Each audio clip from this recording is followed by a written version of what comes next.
Om Namah Shivaya, Acharya.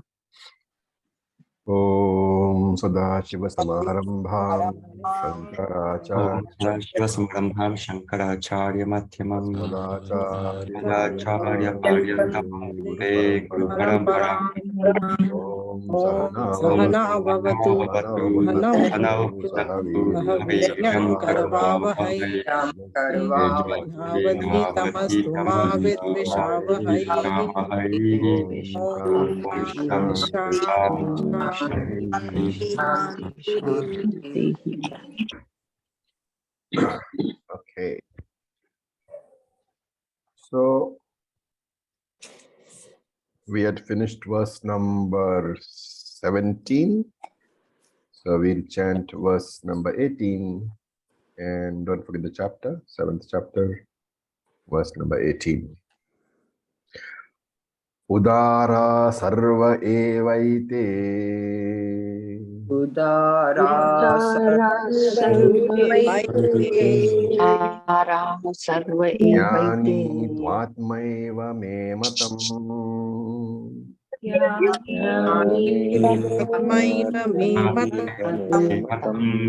Asthita sahiyuktatma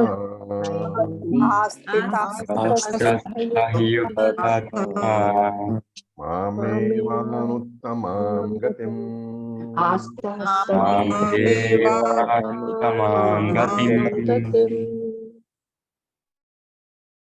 Okay. So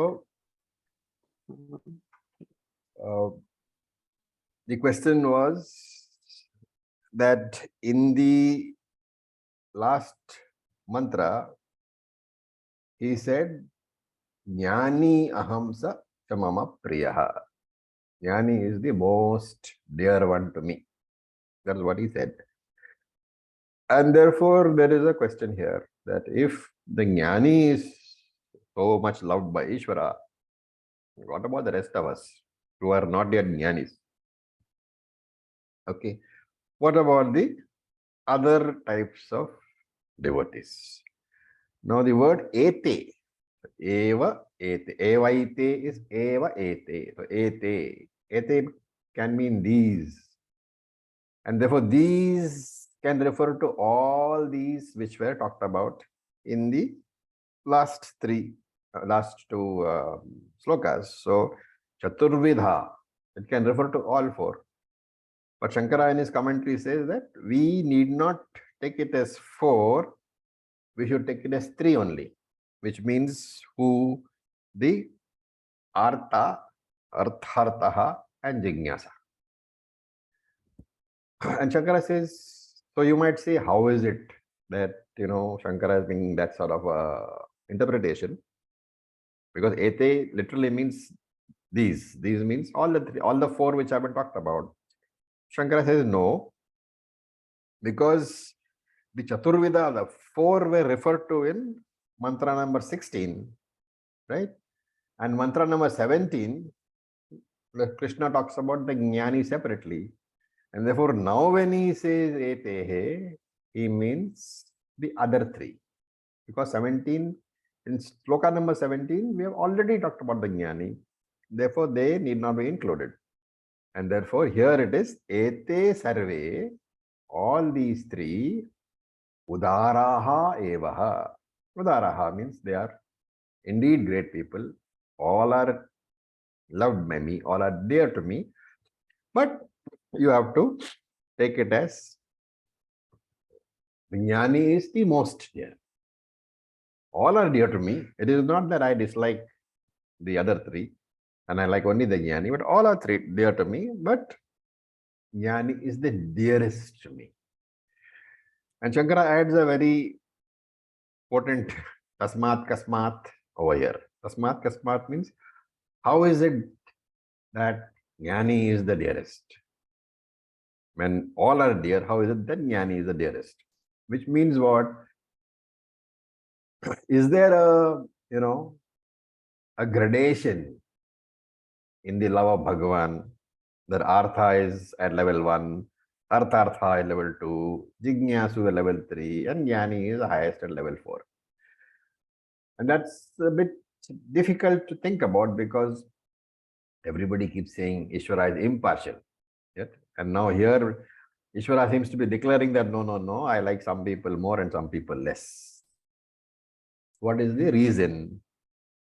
So Krishna clarifies that here only. Jnani tu tatvatmaiva me matam. Jnani tvatmaiva me matam. This is the second part of the first line, the second quarter of the first line.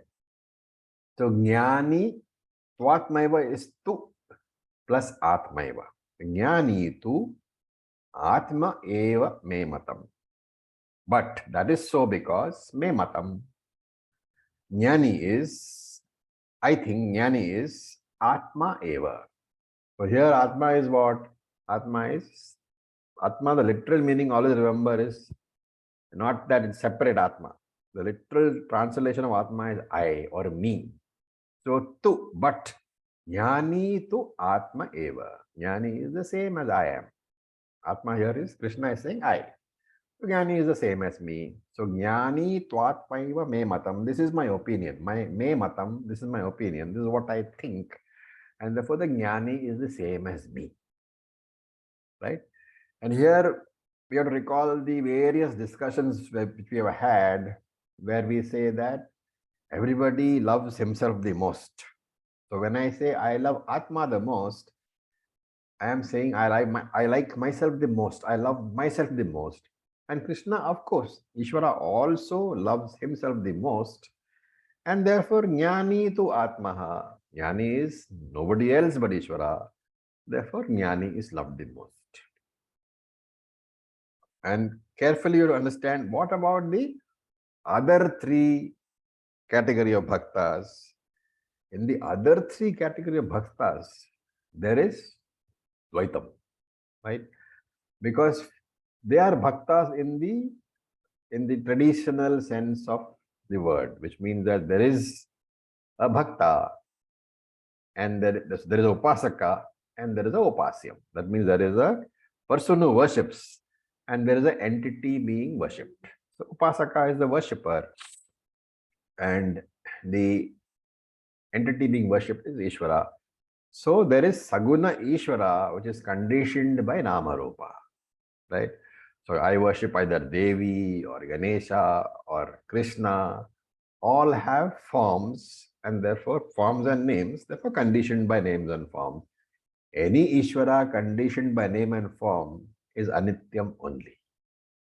And therefore, even the greatest devotee, and here we are using the greatest devotee in terms of the first three, Artha, Arthi, and Jignasu. In any of these three, even the greatest of them is not the same as me, because I have not made the difference. He himself has conditioned it by viewing me as different from himself. And therefore, he is always one step lower than the Jnani as far as I am concerned, because Jnani is I myself. That's what Ishvara is saying. So as long as you want to, Ishvara is not saying you don't do bhakti. You don't worship me by remaining as a servant, by remaining as a dasa, by remaining as a worshipper. Ishvara doesn't say that, but he does say that as long as you are different from me, you are a dasa. You will not come under the dearest category. So the moment that Krishna is advocating is from dasoham to soham. Dasoham means aham dasaha. I am your servant. I am one step lower to you. You are the boss. Come to soham, saha aham. I am saha. I am that Lord. So from duality to non-duality, from triangular format to binary format, this is the movement being envisaged by Lord Krishna when he talks about it in this particular verse. And Shankara tells a story. Okay.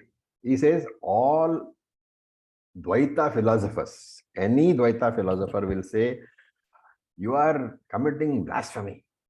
You know, when you say that you are one with the Lord, it is the biggest sin that you can commit.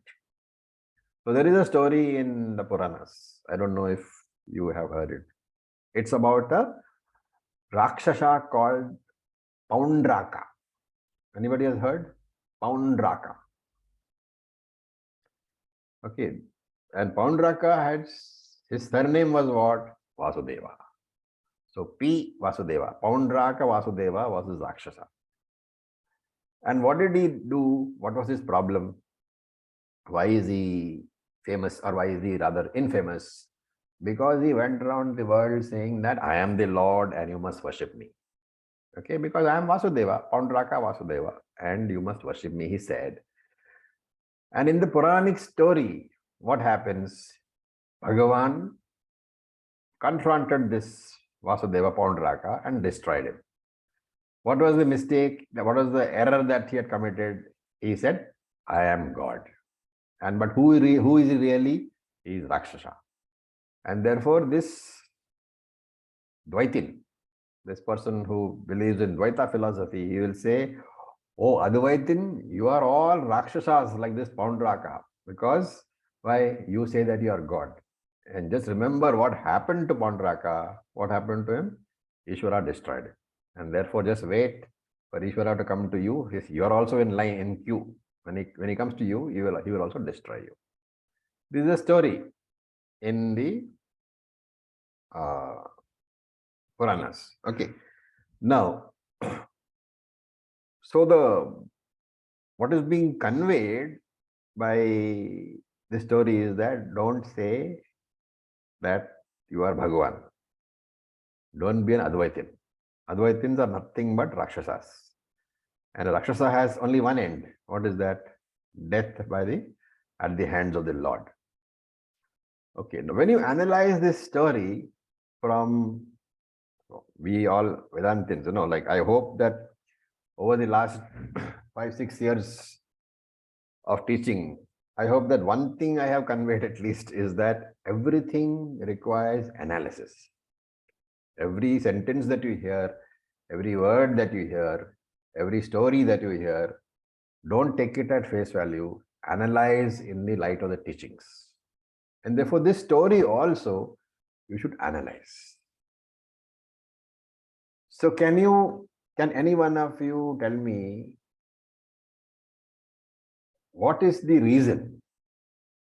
We are not saying the story is wrong. We are saying you have to accept that story is correct. That there is a Rakshasa who said, I am Bhagavan, and therefore he was destroyed.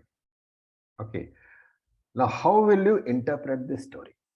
Using all the analytical skills, all the skills of analysis which you have hopefully gained over the last 5 years of studying Vedanta. What is going to be the analysis of this story? So when they say that the Rakshasa was killed, it was basically just killing off, his physical body, and then he actually merged with the Lord. Or moksha. Merged with the Lord. But that is not the purpose of the story. You are getting right very close, but the right words have not yet come. Because he was always thinking about the God, and one who is thinking, I'm not sure I'm just right. So one who is always continuously thinking about the God gets merged with the God. That is what Krishna says. So may I try? No. I think may I try, sir? Yeah, please, Meera, go ahead. Rakshasa is different from a jnani. When a Rakshasa says, I am God, it is his ahamkar, ego that is there. And he doesn't do the kind of work Jnani would do for other people. He has compassion, a Jnani. And when Jnani very good. You got the essential point God you in got. Everybody. No, apart from the essential point here is identified. That when somebody says, I am God, you have to examine. The story is that Rakshasa said, I am God, right? That is the essence of the story. And then the Bhagavan destroying the Rakshasa is, because of that Bhagavan destroying Rakshasa action, you have to see what is wrong with the statement that I am God, said by Rakshasa. And so as Meera said, the Rakshasa said that I am God, but what was the meaning of the word I in the Rakshasa statement? Body, mind, sense Body. complex. Body, mind, sense complex. Yes. And therefore, the story here is that whoever identifies himself with the body, mind, sense complex and then says that I am the Lord, he has committed a very big mistake. Such a person is a Rakshasa. And that kind of knowledge has to be destroyed. That is the destruction of the Rakshasa, right? But the Vedantin says what? When the Vedantist says I am Bhagavan, he is not referring to Anatma at all. He knows that from the Anatma point of view, there is no comparison. He has studied, right? You have a Vyashti Anatma, individual Anatma. Bhagavan has a Samashti Anatma, the totality of all the Anatmas in the universe. So that equation the Vedantin will never make. So when he says I am Bhagavan, he has dropped the Anatma from his statement. He is talking only from the Atma point of view. He is Atma, Bhagavan is Atma. Which Atma is going to destroy which Atma? There is no one to destroy anyone. Both are one only, right? So that is the meaning of the story. And therefore he says, Sahi Yukta Atma. Second line, Sahi Yukta Atma. That person indeed, that Jnani indeed, is the one who has got a very committed mind. Yukta means committed to. Atma here means Manaha. Sahi Yukta Manaha. That person has got a very clear mind, committed mind. Committed to what? The destination of life. He knows moksha. He's very clear about what is his journey for. And such a person, what happens? Mam eva anuttamam gatim asthitaha. Anuttamam is the highest. Anuttamam gatim is the highest destination. Gati is destination, which is what? Mam eva, which is I alone. Asthitaha, he comes to. He comes and resides there. He is fixed there. Mam eva anuttamam gatim. So mam eva is the descriptive part of anuttamam gatim, which is the highest goal. Which is the highest goal? Mam eva, I alone. Ishvara alone is the highest goal. Asthitaha, that yuktatma, he comes to that particular goal. Okay. Now, if you are looking at the other bhaktas, the Artharthi, Jignasu, they have all got different goals. They have all got finite goals. All are limited to Anatma only. But this Jnani's goal is limited, is only Atma. You know, they have, there's a Bhagavatam story also, which talks about the misconceptions which people have in their lives. So this Bhagavatam story is about a couple who do not have any children. Okay. And they are desperate to have a child. When they, you know, like today also, in today's world also, you will find that some couples are desperate to have a child. Right? For some reason, Prarabdha has not given them a child. When you don't have a child through the natural process, then obviously what is the conclusion that you should draw? That Prarabdha is not giving me a child, right? And many couples accept that, many don't, because they need a child in their life. And so they go in for IVF or they go in for adoption, something they do. So this couple was like that. They desperately wanted a child. And they were in Vedic times. They knew that moksha was their final goal. So they prayed and prayed and prayed, right? And they were so prayerful that they offered to sacrifice their moksha goal also. They told the Lord that, give me a child and I will sacrifice the moksha goal also. After a lot of prayer, after a lot of worship, finally they got a child, right? And they were happy. They were very happy when the child has come. And they looked after the child very well. Unfortunately, after some time, again, as a Vedantic, you should know everything happens because of your prarabdha only.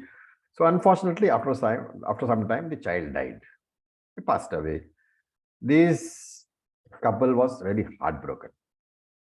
So they prayed and prayed and prayed. And then it said, the story says that, the Bhagavatam story says that the Easwara appeared before them and said, what is it that I can do for you? But don't ask me to give you the child back because Prarabdha is over for the child.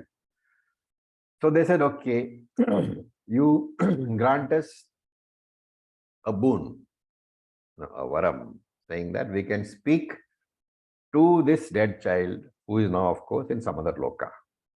So Ishvara said, fine. He said, do you really want that boon? So they said, yes, we really want that boon. He said, okay, fine, done. You can have a one-time conversation. And he went off. Ishvara vanished. So this boon came true.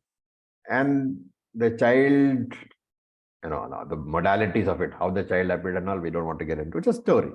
So the parents spoke to the child and said, do you not remember us? We are your parents.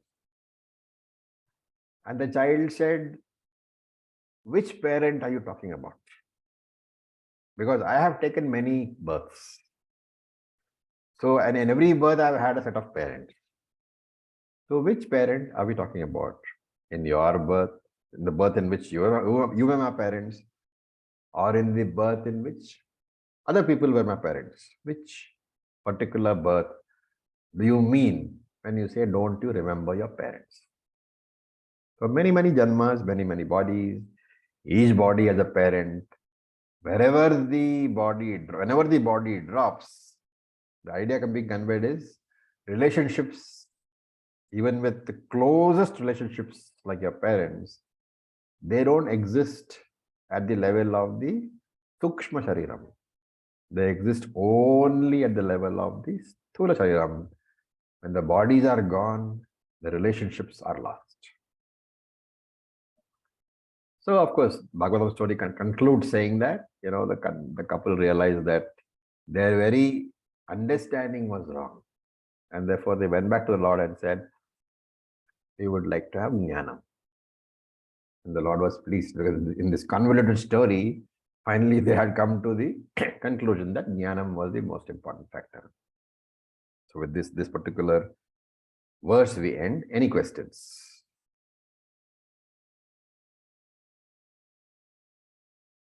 No questions. Okay. When there are no questions at all, then there are two possible reactions that I can have. Very happy or very sad. You know why? Because when you're very happy, it means, my God, I have taught so well that everybody almost become a jnani. And the very sad is that I've taught so badly that nobody has understood anything. Ravi, I have one query. Yeah. When you do mistakes like, yes, without knowing the fruit of jnana, this couple wanted a child was their priority. Yes. When you shift priority after understanding that this laukika janma is not fruitful, when they go back to God and say, we are sorry, does God completely take us over? You need to explain the word take us over. Take us over in the sense, if we go in for Sharanagati, after understanding that this is all waste we have spent and looked for happinesses, bearing a child is totally temporary. This couple went back to, they acquired jnana after the boy taught them a lesson, after the child taught them a lesson. So does God take us, like when we surrender completely, do we have to do certain more kriyas to attain that surrendership? Or with wholehearted surrender, if we go and surrender to God, does God take us over as we are, or we have to complete certain karmas? Or I don't know whether I'm conveying what I think. You are conveying what correctly, I think, but you are steeped in bhakti literature, at least bhakti angle. That whole talk is from bhakti angle. So let me put it more in the Vedantic way, that the surrender really means what? It means that vairagyam has come. Vairagyam is the first and most important among the sadhana chatushtayam. So Okay, Ji. what do you mean by the surrender? You are right. The word surrender is not wrong. But when you say surrender, you mean that I have realized that worldly goals will give me a particular set of, objectives, a particular set of happiness, and that is not permanent. They're going to be temporary, and therefore, based on that realization that all that I have been seeking, and here, of course, it is a child. They were seeking, when they say child, they wanted. What is it really that anybody wants from anything, including a child? Finally, it is only happiness, right? True. When you say I want a child, because of not that it is a great thing to have a child and have to look after it. For the first 6 months, your whole life is bound to that child. True. The next 15 years also, you are possibly a very dependent, not at all independent person, because everything is going around the child. Yes. Therefore, to sacrifice 20 years of your life, Hmm. why would you do it? Not for the sake of the child. You are For doing our it for own your own happiness, right? Yeah. Therefore, what is the real reason for any activity, including having a child? It is happiness alone. And Yeah. then when you realize that this happiness is not going to be permanent, True. because sooner or later, the child will come home with a daughter-in-law, which you won't like. True. So the idea is that all this is temporary. Permanent happiness is not found in any worldly object. That is Vairagyam. That Vairagyam is the first stone to coming to Jnanam. And therefore, when you say, does the Lord accept? The very fact that Vairagyam has come, it is the Lord's blessings. True. Because there are many people for whom the loss of a child or the turning away of the child, it only increases the desire to have another child or somebody else in its place. That does Sorry not if happen. I interrupt, Ji, because I've seen this in every day, because there will be a set of couples, as you said, the child died. After so much prayers, they got this child. There are couples who go in for recurrent artificial techniques, and 3-4 times they lose so many lakhs, but still they continue to want to have a child, not understanding that they are not meant to have a child. I Yes. don't know who So console. that you can't console. Yeah. Because your mind is so focused that out of that child I will get happiness. True. And that only reinforced by society. Because if you ever find a childless couple who's happy, it's people will ask, something is wrong with them. Why don't they want a child? And if you sometimes you'll ask the couple also, any good news? And that couple will probably say the best news is that we don't have a child, but then that's not good news for everybody else. Half of the times, or even 80% of the times, it's the social pressure which is pushing them to this extent, is what I would say. Rather The social than pressure is a very deceptive thing, because when you have a child and the child falls sick and you're running to doctors, that society is not going to do a thing for you. Exactly. In fact, they will criticize you. You let the child fall sick. And therefore, all these are very highly, individualistic decisions. Even your parents-in-law should have no say in it. True. But that's not how it works, right? So what here, the whole idea is that whatever you do, when you finally realize that that is temporary only, then you get Vairagyam for worldly pleasures. And that getting the Vairagyam for worldly pleasures fits in directly with what you have said, that Ishvara has taken you as you are. He has blessed you with that Vairagyam. Once you get the Vairagyam, then you will. What does Vairagyam teach you? That yes, there is something which is more than this worldly pleasure. Let me go and acquire some jnanam. Maybe I can look inward instead of looking outward. True. Thank you so much. Okay. I got an answer. Thank you. Now, Acharya, yes, John. could be also possible that this desire that people have to like they feel they must have kids comes from the scriptures when they recommend that all grihastas should continue the bloodline? Well, this continuing the bloodline business, that is how it is understood, right? But the Karma Kanda doesn't talk about continuation of bloodline for that purpose. Karma Kanda says that, I mean, if you look at Karma Kanda very carefully, it says that there are oblations that are, you know what I mean, post-death rituals are there. And if you don't have a child, that post-death ritual will not be done for you. And therefore your travel will be obstructed. You know, like on the 9th day, who will give you another food? All those things are there. So that, but, okay, all that is there. And that is essentially because the Karma Kanda ensures that 95% of your time is spent in rituals. So why? So that your mind doesn't wander unnecessarily and, you know, go and say, I want to go on a holiday to the beach and stuff like that. You're too busy, you're too busy with your rituals. Which is incidentally the reason why in the old days it was said that only sannyasi could get knowledge. Because when 95% of the time you are doing rituals, where is the time for anything else? So the whole idea of Karma Kanda is to keep your mind busy, focusing itself on the rituals. And sooner or later, you will find that, oh, what is happening? I spent my 50 years of my life doing this and nothing has happened. And therefore you turn to Vanaprastha, withdrawing from the rituals. So yes, children are very much there. And of course, having a child is also a biological urge, right? Why? This is my personal view, is that nobody wants to die, right? And somehow, if you're a Vedantic, there is no problem because you know I will never die. But you're not a Vedantic. So what you think that I will live on in my child, which is not really true. From the Vedantic point of view, that Jiva is totally different from you. But most people think that the child is an extension of their life. And therefore, the biological urge to have a child is there. Of course, there is also a overall worldly view saying that if everybody stops having a child, then creation itself will collapse. So all those things you can put together.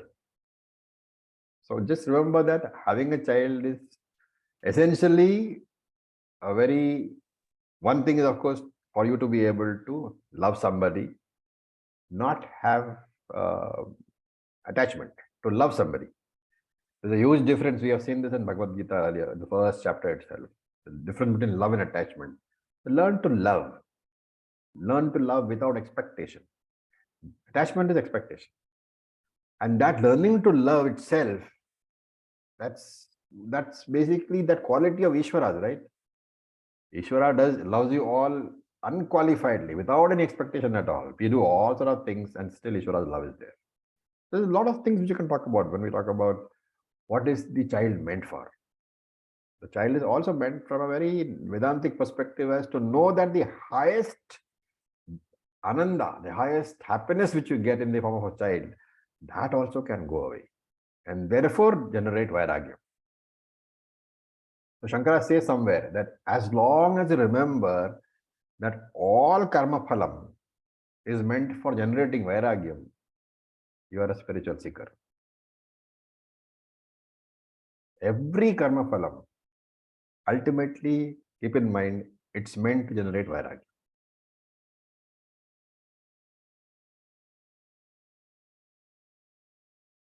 Okay. Thank you.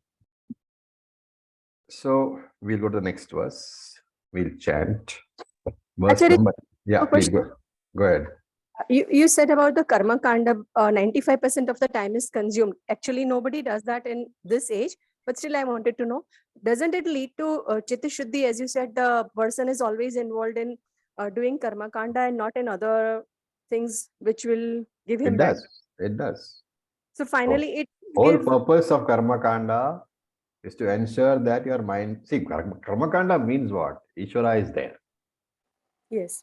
In karma kanda, Ishvara is there, and that is why every action, including the actions of brushing your teeth, starting from that, for which incidentally you have a mantra, and having a bath, you have another mantra, Putting your feet on the ground, you have another mantra. The whole life is full of mantras. And therefore, everything you have a mantra, which means Ishvara is there in your life.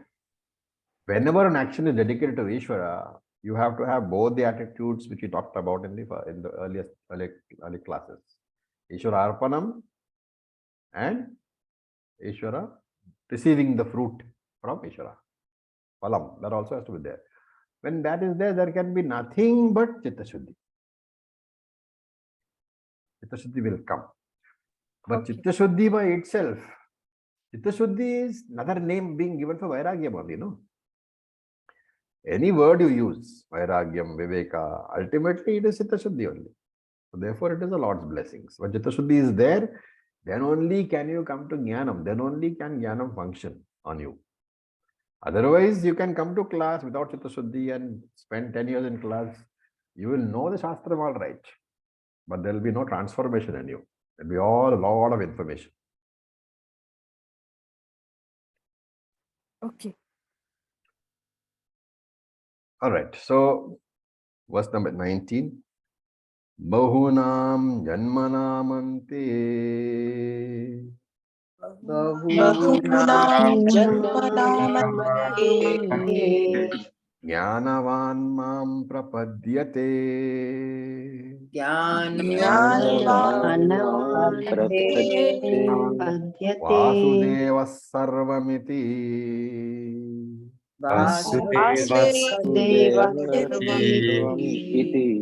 Samahatma sudurlabha.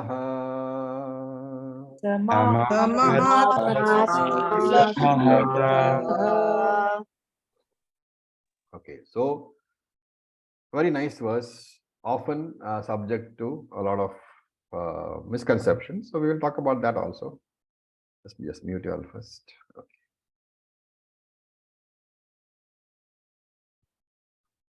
So literally it means at the end of many births, a person comes to me as a jnani. And what is that jnanam? Vasudevam sarvamiti. Jnani is, Vasudeva is everything. Now here, a little grammatical point, which of course I would not have thought of had it not been for Shankara Bhashyam. How you arrange these words is very important. Okay. For example, the first line is what? Bahunam janmanam ante mam prapadyate. That is the sentence. Suppose you take the Jnanavan and put it in front. Okay. And then what do you get? Jnanavan bahunam janmanam ante mam prapadyate. So here, Jnani has become the subject to the sentence. Jnanavan bahunam janmanam ante mam prapadyate. Which means what? The Jnani will reach me after many, many janmas. Which is not what is being meant. The word Jnani means immediately you have understood yourself as Brahman. Right? So this is a grammatical point. Therefore, there is a subject missing over here. Isn't it? What is the subject? This is the way of analyzing. You should understand how to analyze. There is a subject missing in this particular sentence. What is subject going to be? When all other birds are being taught, then we should think of Agni. No, what is the subject? Purusha. Purusha or Mumukshu? Sadhaka. All others than Jnani. Yeah, exactly. All others than Jnani. So Mumukshu or Sadhakas. Right? So if you put that in front, then what happens? Sadhakaha janmana mante jnanavan, then you have to add, becomes a jnanavan. So that verb you have to supply. Sadhakaha bahunam janmana mante, the sadhaka, the mumukshu, the other people, other than jnanis, bahunam janmana mante, after many janmas, jnanavan bhavati. Bhavati you have to supply. He becomes the jnanavan. And then what happens? Mam prapadyate. He will attain me. So the mumukshu or the sadhaka will become a jnani after lots of sadhanas spread over many, many janmas. So many, many janmas of karma yoga, many, many janmas of Upasana Yoga. Why? Because Kama has to be conquered, Krodha has to be conquered, Lobha has to be conquered. Each one is a mountain of an obstacle. And therefore, one janma may be possible to conquer only one major obstacle. So, Kama one janma, Krodha one janma, Lobha one janma, Moha one janma. That's very, very long journey of across many janmas of Karma Yoga, Upasana Yoga, etc. And therefore, at the end of all these janmas, he will get Chitta Shuddhi, he will come to Jnanam, and then Jnanavan Bhavati, and the rest of it is history. As soon as he becomes Jnanavan, Mam Prapadyate. Right? Therefore, in this particular, why I've taken so much trouble is because this particular verse can be misinterpreted in the same manner. The Jnanavan will not become Ishvara immediately. He will take several janmas. And therefore here you have to know that certain amount of Chitta Shuddhi which is generated in a certain janma, Shastra says that Chitta Shuddhi will remain accumulated. So if you have generated some Chitta Shuddhi in, let us say, janma number 10, where you are a human being, Chitta Shuddhi can be generated only in a human janma, because Ishvara has to be there in your life, that Sankalpa has to be taken, and so on. So suppose janma number 10 was some Chitta Shuddhi, X grams or X cc of Chitta Shuddhi. And then next janma, you become a monkey. 11th janma, you are a monkey. 12th janma, you are a donkey. So in the 11th and 12th janma, there is no possibility of continuing to work for Chitta Shuddhi. And therefore, Bahunam Janmanam Ante. Right? And then the 13th, the 14th janma, again, you got some Chitta Shuddhi because you are a human being. And what is the right way to get Chitta Shuddhi? So here Shankara adds a very important verse, Vedanta Shravana Manana Nididhyasana Dwara. That is, he says that only through Vedanta Shravanam Mananam Nididhyasanam, then Guru Upadesha, this is only when you become a Jnani. You have to get Chitta Shuddhi before you come to Vedanta. Once having come to Vedanta, you are taken for granted that you are got Chitta Shuddhi, and therefore he adds over here Jnanavan and Jnanavan Bhavati has to be completed by us after many janmas which have led to Chitta Shuddhi. This sadhaka, he has become a Jnanavan, and then Mam Prapadyate. He has discovered in that Jnanam, he has discovered there is no distance between him and me. Okay. So mentally, when you read this, always apply Mumukshuhu Bahunam Janmanam Ante. The Mumukshuhu, the one who is the seeker, after many janmas, Jnanavan Bhavati has become a Jnanavan, because Bahunam Janmanam Ante is when he acquired Chitta Shuddhi. Then he became Jnanavan. And then after getting Jnanam, Mam Prapadyate, he has discovered there is no distance between him and me. And what is this Jnanam? What is the essence of the Jnanam? Sarvam Vasudevaha. Right? Now, Vasudeva can mean Krishna Vasudeva, a personal God. But the word Sarvam, that takes away from that meaning, right? Because a personal God has got name and form, and it cannot be Sarvam. It cannot be finite. Personal God has to be finite only, cannot be infinite. And therefore, an infinite God cannot be Sarvam. Therefore, Vasudeva here has to be taken as the infinite God. Sarvam Vasudeva is to be taken as the infinite Lord, infinite Brahman, right? Vasuhu here means Brahman in the form of Sat, existence principle. And that's why Vasanti Sarvani Bhutani Asmin iti Vasuhu. That existence principle in which the entire universe exists, that is called Vasu. And here Krishna is not talking about his own form. He is talking about that formless Krishna who is Satrupa, who is in the form of the existence of the entire creation. And Shankara here adds, saying Vasudeva is Pratyag Atmanam. Pratyag Atmanam is a very nice word, meaning my own Atma, my own self. Having discovered that this the Jnani having discovered that Vasudeva, infinite Brahman, is Pratyek Atmanam, nothing other than himself. What happens to him? Mam prapadyate. He merges into me. There is no travel, no movement. This merger is an understanding alone. The merger is dropping the notion that I am different from Brahman, dropping the notion that I am a jiva other than Paramatma. How will you know? Who will tell you whether you are a jnani or not?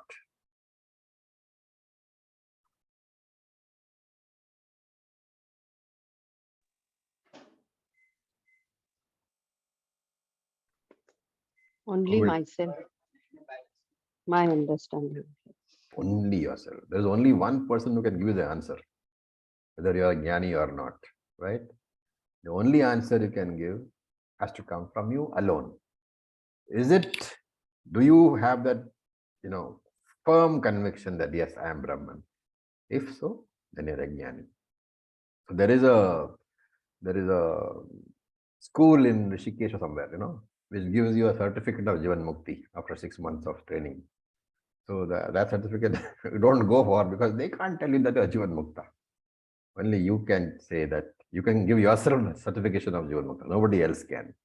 And therefore it says Sa Mahatma. That Jnani alone is Mahatma, the greatest Atma, the noblest soul.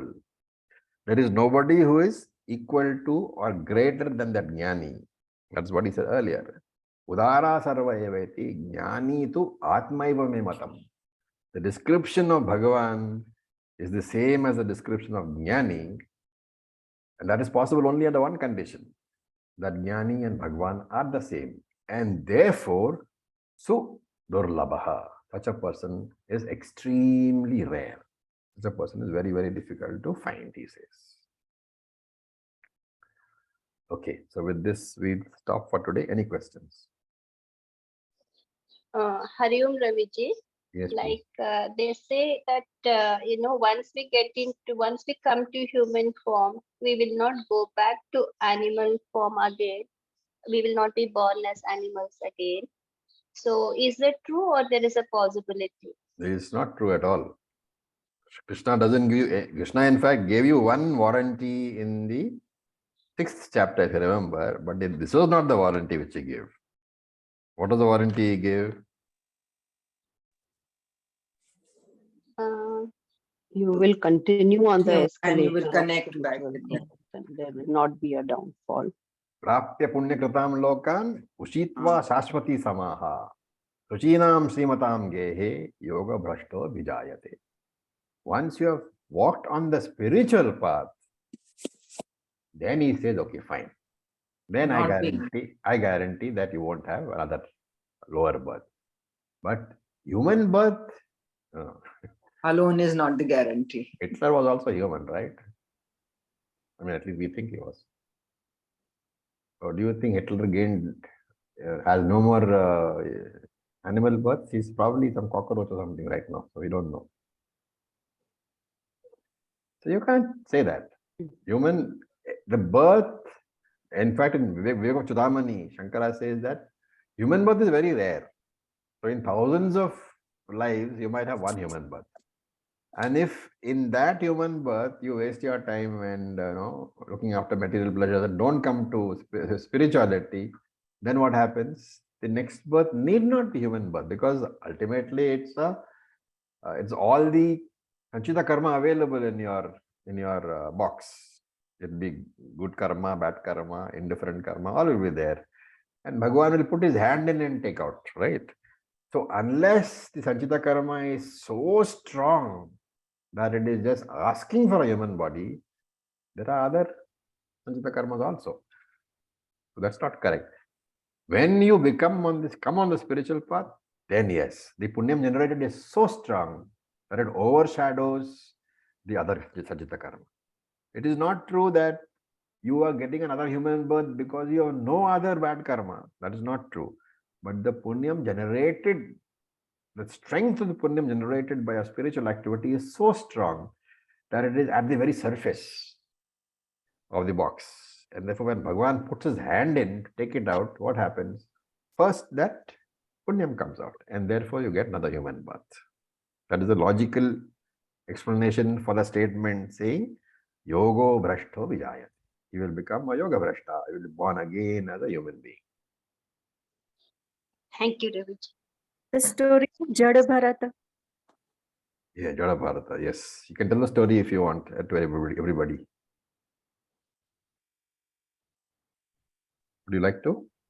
Yeah, I can. Okay.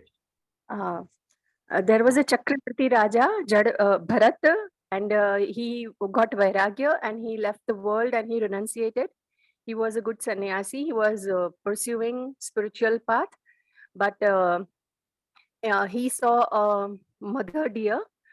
She just delivered a child and she passed away. And so the Bharat Raja, which he was earlier, now sannyasi Bharat became attached with the dear baby, and finally he has to I mean he was involved completely in upbringing the dear baby, and when he passed away, his mind and soul, I mean he was totally involved into that baby, what will happen to the baby.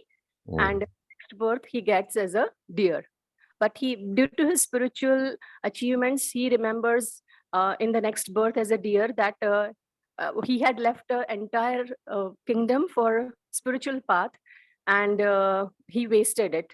And so next birth he just has dry leaves and all that, and the next birth he gets as a human form, and in that he becomes Jad Bharat and finally achieves his goal. Okay. So this is a very it's not to be taken as a negation of Krishna's statement. It's to be taken as a driving home of the fact that you have to be constantly aware of spirituality, right? In fact, when we do the 8th chapter, you will see Krishna says, Antakale cha mameva smaran muktva kalevaram. That particular thought which is in your mind when you are dying, when the body is leaving, that particular thought which is there in your mind, that is very important, right? Because that is what determines what is your next birth.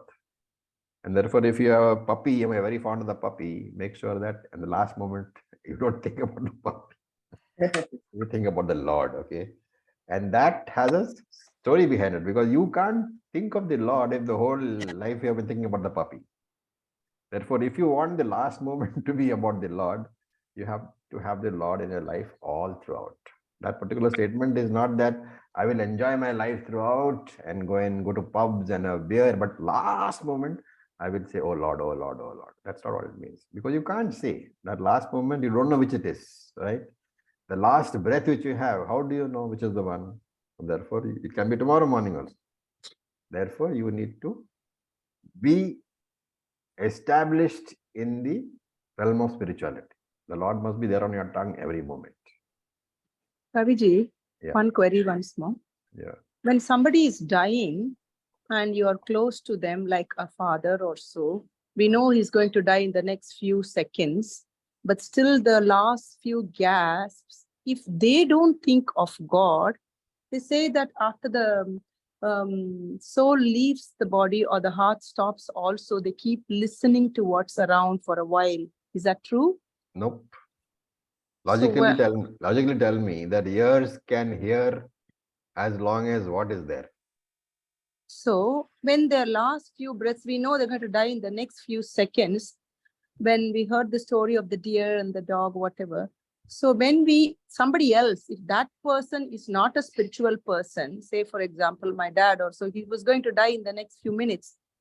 I said, he won't think of God, I know. If one of us keep reciting the name of Rama Rama in his ears, does that help that person? Or no? It doesn't. It doesn't. Oh, it's only each individual own efforts to reach God, not others. It doesn't help. The idea being conveyed is that if you have to have the name of the Lord in your last breath, we need to work for it. That should have been the practice throughout your life. Then only it will be there in the last breath. You can't have another thought in the last breath. Habit will take over, right? In the last breath, your faculties have gone. Your thinking processes have deteriorated. So only habit functions. Oh, that doesn't help It doesn't at help. all. But ultimately, I will tell you from my point of view that you should make sure that you don't need all this, which means you should get Jivan Mukti. If you get Jivan Mukti, then that doesn't matter what your last breath is. You're already Jivan Mukta. Oh, okay. Okay. The Thank you, Ji. last breath and all are okay for people who are not Vedantins. But for a Vedantin, you should know right now that I was Brahman, I am Brahman, I will True. always be Brahman. Thank you, Ji. Sir, Thank Om you. sir, do we have time for one question? Yes, Vinita, please go ahead. Friend and Vedantin dropped his body a few days back. So I just want to ask a theoretical question, maybe you can guide us. Suppose somebody steps on the starting, say does 6 chapters of Bhagavad Gita. Somebody completes the Bhagavad Gita. Somebody completes the Upanishads. But his study is not over and he drops the body. So we Okay. know about Yoga Bhrashta. Are there levels in that also? That in this next birth, from which level he will start and he will complete it? Shastram Is there simply says that anything in the scriptures like that? whatever you have learnt, Yes. that knowledge will be available to you afterwards. Okay. That is what it says. Okay. It's there in the Gita, no? You've done that. Tatra tam buddhi sanyogam labhate parvadehikam. Whatever buddhi was available to you, purvadeha, in the previous body, tatra, in this deha, buddhi sanyoga, you will be connected with that. There should be no doubt about this. This is very clear in chapter 6. Verse Maybe number 1. not. Maybe not in the same form, in a different form, or the same form. Form in the sense? In the sense, like how the question went on, like if somebody has learned till the 6th chapter and they die, it won't continue from the 7th chapter, right? We will have a basic knowledge. The soul will have a basic knowledge. That's it. Is that what you meant, Ji? I'm not saying that chapter wise there will be, divisions in your No, mind. in the sense, not the chapter. I meant that the same form is, if it is in Bhagavad Gita, it may not be in the... Let us take it broader. Supposing you completed Shravanam. Okay. But before you could finish your Mananam process, somebody came and knocked you off. Oh. And what happens in the next birth? You don't need Shravanam. Or at the most, just Mananam. something is just to trigger the Shravanam and you recollect the entire knowledge. Then you start at Mananam. It's great. And supposing you've done Shravanam, Mananam and Nididhyasanam, but some couple of, little things are left, Viparita Bhavana is left. Then in the next Janma, all you need to is to get rid of the Viparita Bhavana with some Nididhyasanam, and there you are. Like that's what happened to Ramana Maharishi. No Shravanam, no Mananam, no Nididhyasanam. True. Yeah. But Thank he you, Ji. also didn't have a teacher. He didn't even have He didn't have a teacher, so he guru. didn't need. There was no lineage. Yeah. See, after Mananam stage, teacher is not required. Yes. Right. Thank Sir, you, Acharya. Sir, can I ask a question? Yes, Indiraji, boliye. You said Hindu ji, Vasudev, one meaning is Bhagwan Krishna, Lord Krishna, and the other meaning something Vasu plus some who exists in that the existence principle, that in which the whole universe exists, that is also Vasudev. Okay, so with this we'll stop for today.